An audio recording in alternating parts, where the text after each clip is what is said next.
Hi, Kevin Coop here, and this is FaceTime with the Content Guy. Coming to you this morning from Phoenix, Arizona, where I've been giving a speech. I want to come back this morning to a subject that I've discussed a bunch of times here on Morning Newsbeat, but I think it's really worth talking about because it's all about disruption to an industry. Disruption that could have a major impact on an industry, and I think that's always worth paying attention to because it can teach us some lessons.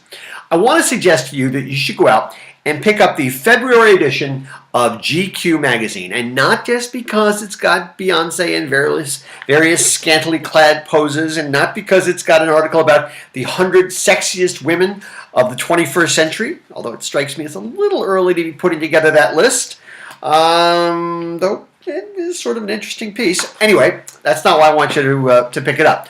I want you to pick it up because there's a story in there about how Netflix is evolving its business model into an entirely new area and examining how the company is going from distributing other people's content to producing its own differentiated content. And boy, there's a metaphor there for a lot of retail businesses, right? You can be just someone who distributes somebody else's product, somebody else's brand, or you can really create a brand of your own that's differentiated. I think this is a good piece to read because it's got, it's got an interesting take on it. And the point that Reed Hastings, the founder and CEO of Netflix, makes in the story is that we live in a world of managed dissatisfaction, right? Companies will dole things out the way they want to dole them out. I got to wait for the new season of a TV show to come on. I have to then wait each week for them to decide to put a new episode on. While I'm watching it, unless of course I'm using a DVR, I have to kind of wait for the commercials to play out so I can get to the next act. This is the way it's been for decades. And the reason it's like that is because that's how they make their money, by managing dissatisfaction. Hey, it's the same in the movie business, right? I got to wait for the movie to come to the local theater, and that's when I'm going to watch it. One of the things Netflix has discovered over the years is that a lot of people like binge viewing.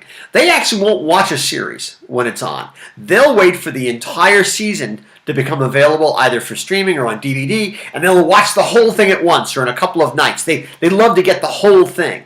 And when Netflix makes its differentiated content available with a series like House of Cards with Kevin Spacey, which premieres tomorrow night, the whole thing is going to be available. The whole first season will be available at once, right? They're going to make all the episodes available at once. You can watch one a week if you want to. You can watch them all in a row. You can watch them all in one night if you're really, really crazy.